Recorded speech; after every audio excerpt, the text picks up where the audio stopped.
안녕하세요. 교통사고 전문 보상가배상TV입니다. 이번 사고에서 눈에 띄는 점 어떤 게 있을까요? 결국은 뒷차가 다 책임져야 되는 명백하게 무과실이 나와야 되는 사고입니다. 안녕하세요. 매일 새로운 정보를 드리는 채널 보상가배상TV입니다. 자, 오늘은 제가 중상해 사고나 교통사고로 인해서 실제로 간병이 필요한 마비 환자들 사고, 이 경우에 치료 과정 중에서 나중에 보상을 위해서 뭘 준비해야 되고 뭐가 진짜 중요한지를 제가 알려드리도록 하겠습니다. 자, 우선 그렇거든요. 피해자가요, 교통사고가 나고요, 병원에 있어요. 그리고 행사가 왔다 갔다 한 만큼 큰 중상해고 아니면 마비 환자다 라고 하면요, 사실 그때는 이 보상에 대해서는 전혀 신경 안 씁니다. 왜냐면 치료하기도 바쁘거든요. 가족들 가서 간병해야 되고요. 그리고 회복이 될지 안 될지 이 불명확한 상황에서 환자 치료가 중요하지, 과연 이 보상을 나중에 받기 위해서 어떻게 유리한 걸 해야 될까, 그 부분을 전혀 생각을 못 한다라는 거죠. 그래서 제가 이 영상을 지금 찍고 있는데도요, 아마 피해자의 직접적인 간병을 하고 있는 분들은 못 볼 수도 있습니다. 그러면은 만약에 내 주위에 이렇게 큰 사고가 났다 라고 하시는 분들이 있으면요, 이걸 보고 대신 전달을 좀 해주시면 됩니다. 자, 우선 이렇게 치료받을 때요, 중환자실에서 있다가 만약에 일반 병실로 내려왔어요. 그러면 당연히 간병인을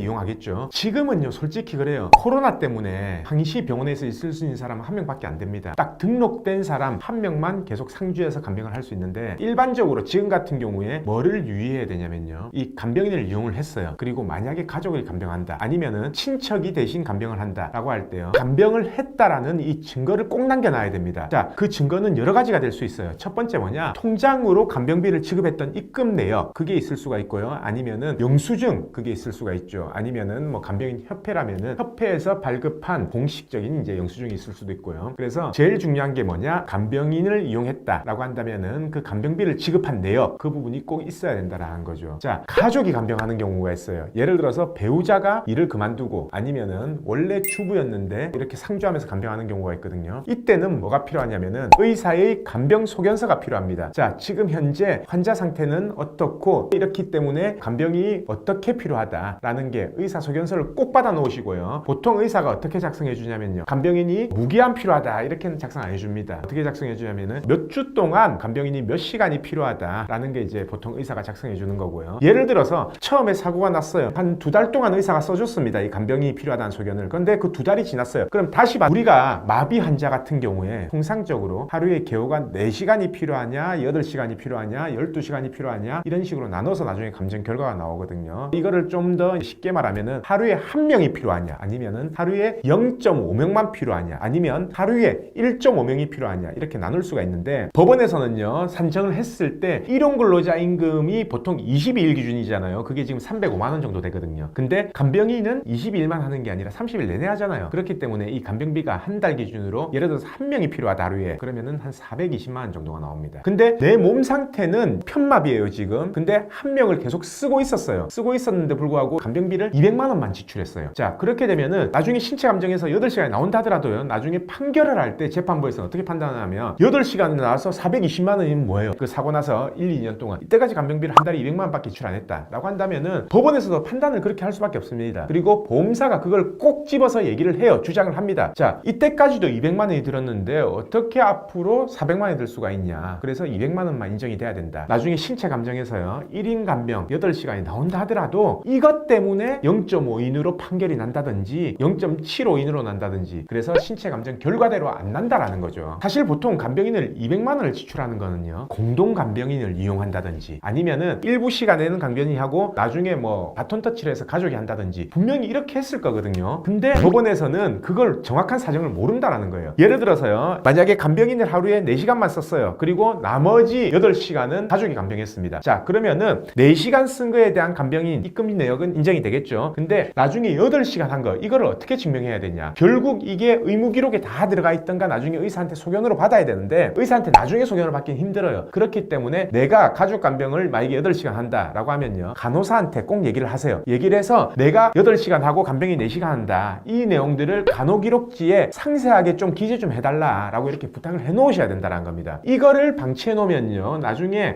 한 달에 예를 들어서 간병인비 200만 원이 손해면요, 1년이면 2천만 원이에요. 그게 만약에 10년이면 2억이고 20년 기준으로 계산하면 4억이 됩니다. 그래서 미리 준비해 놓으시면 되는데 미리 준비 안 하셨다가 나중에 판결 나고 나서 후회해도 그건 어쩔 수가 없다라는 거예요. 보통 사고 초기에 저희한테 위임하는 분들이 많아요. 그러면은 저희가 일일이 그 부분을 다 챙기거든요. 통장 입금 내용 남겨놔야 된다, 영수증 챙겨놔야 된다, 그 부분을 다 챙겨드리는데 예를 들어서 1, 2년 충분히 치료하고 나서 이제 소송하려고 변호사 사무실 알아보다가 저희한테 연락 오는 경우에는 간병비 8시간 나올 것 같습니다. 그러면은 간병비가 뭐 몇 억 이렇게 계산되는데 자, 이때까지 기왕개업비에 대해서 자료 한번 저희한테 보내주세요. 근데 입금 내역이 없는 거예요. 현금으로 달라 해서 현금으로 주거나 아니면 영수증도 안 받아놓거나 그리고 간병인을 몇 명을 이용했는지 비용을 얼마를 썼는지 정확하게 이게 나오지가 않는 겁니다. 그러면은 결국 나중에 보험사가 주장하는 대로 불리하게 갈 수밖에 없는 거예요. 그래서 지금부터라도 그 자료를 충분히 준비를 해 놓으셔야지만 나중에 합의를 하시거나 아니면 판결을 받을 때 이 간병인 비용에 대해서 명확하게 우리 기준대로 그리고 우리가 손해 안 볼 만큼 이렇게 청구할 수 있다는 얘기죠. 자, 그래서 오늘 제가 강조드리고 싶은 내용은요 뭐냐, 중상해 사고나 마비 환자 같은 경우에 평생 개호가 필요할 수가 있잖아요. 그 경우에는 나중에 개호 그걸 위해서라도 치료 과정 중에 이 간병인을 썼던 내용이라든지 비용 이거는 명확하게 증거로 정리를 해놔야 된다. 그래야지만 나중에 8시간이 인정됐을 때 400만 원, 420만 원이라는 돈을 매달 청구해서 받을 수가 있다. 그리고 그거를 손해배상액으로 주장할 수 있다. 이 내용을 제가 오늘 알려드렸습니다. 자, 그러면은 오늘 방송은 여기까지 하고요. 내일도 새로운 주제를 가지고 오겠습니다. 오늘 방송 끝까지 봐주신 구독자분들 감사드립니다.